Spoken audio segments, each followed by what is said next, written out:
Another issue is affordable housing. That's a huge concern Sure. for many people in the community who are experiencing some difficulty not only finding housing that fit their budget, but also that is safe and quality and that they would feel comfortable in. What are your thoughts on affordable housing, and how do you see us moving forward as a community? You know, I'm an advocate for affordable housing. I know that Washington County did a study several years ago that indicated that the eastern side of the county had the bulk of affordable housing, Ypsi City as well as Ypsi Township. And there's kind of been a push that there would be a more shared concern in terms of Ann Arbor and Pittsfield taking on some of the, and constructing new affordable housing. I'm not running away from affordable housing because I think that Ypsi really became known as the affordable city for many people. I mean, that's one of the reasons I stayed here as a young person, was that I could afford to stay here. But I think now, because we're experiencing an economic shift in terms of a lot of people are moving here from other places. And one, because they like the community. I've heard that people like the flavor of Ypsilanti, that it's a growing community, that it's diverse, that it's friendly. But what has happened as well is native Ypsilantians, people that were born here and raised here, are being pushed out of some of those units. And I think one of the things I'd like to see happen is pull together just the stakeholders initially, which would include renters, landlords, property managers, to have an open and honest conversation about where we are.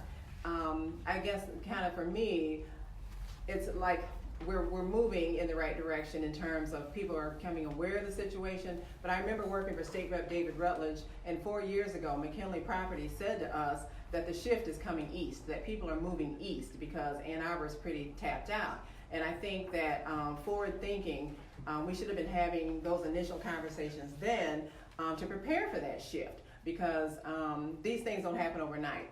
When I talk to people at the doors, they're saying to me, you know, I've been here 3 or 4 years, 5 years, and I think that we could have had some conversations early on. But what I'm proposing really is that we sit down with our landlords, our property owners, and other stakeholders like renters and homeowners, because we need to develop a plan, and develop a plan soon that will encompass accommodating everyone who wants to live in Ypsilanti. And I know that's a tall order, but the issue is I've lived here 40 years, so I've lived through the highs of Ypsilanti as well as the lows. When I came here, again, I came as a renter, and the Ford plant closed. So I mean, we have lost a lot of things in terms of where we were, but we're building again and we're growing again, and that means that we have to be inclusive in the sense that our conversations and the policies that we create now need to be inclusive, and need to talk to everyone who wants to stay in Ypsilanti or build in Ypsilanti or build a life in Ypsilanti. So that includes renters, homeowners, and everyone who wants to be at the table. So I think really it starts with having an open and honest conversation with our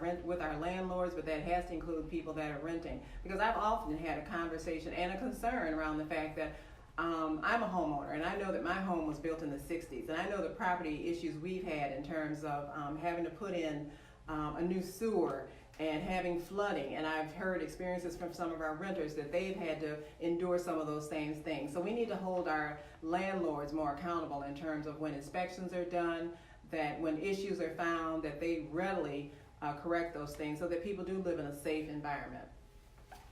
Conditions, you know, what are your top concerns for Ypsilanti? Conditions and affordability of housing, particularly for renters, which makes up 70% of Ypsilanti.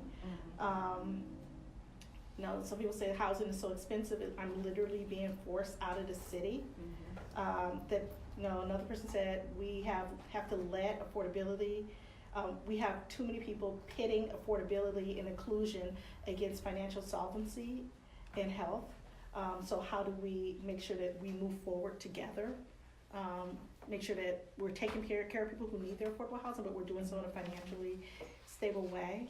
Yeah, and I don't think we actually have enough affordable housing. I think that any new construction needs to include units that are affordable. But I think also that one of the things with when you talk about affordable housing is that, or safe housing, I should say, it's a concern, because as I mentioned earlier, I mean, as a homeowner, I mean, we've had to put in sewer systems and those kind of things. So I know those things happen because we have older homes downtown, which people tend to rent or be renters in. And I think that we just need to hold our landlords and homeowners, property owners, more accountable. There is a system in place with the city in terms of inspections, And I think that we need to do a better job. Because when I met with a young person yesterday, he said when he had his apartment inspected right on Ballard, they were just concerned about the latch at the top, not some of the other things. And it needs to be thorough. I think the inspection process needs to be thorough in the sense that when people see issues, they need to write those issues up, but they also need to hold them accountable to get them repaired. It's not just enough to paint the outside of the house. So it looks good and people are able to move in. People have shown me pictures where water's standing in the basement, and that's unacceptable. We cannot afford to have our citizens living in conditions that make them unsafe and make them unhealthy.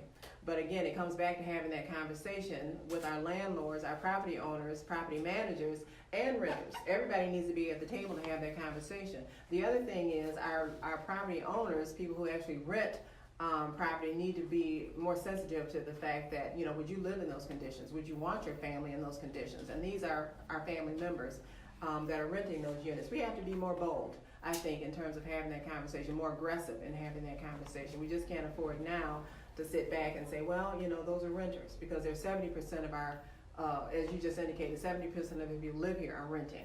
So, I mean, that's a huge population, and it's a concern just in the sense that, one, it's unsafe and it's unhealthy. So we have to hold our landlords and renters and property owners more accountable.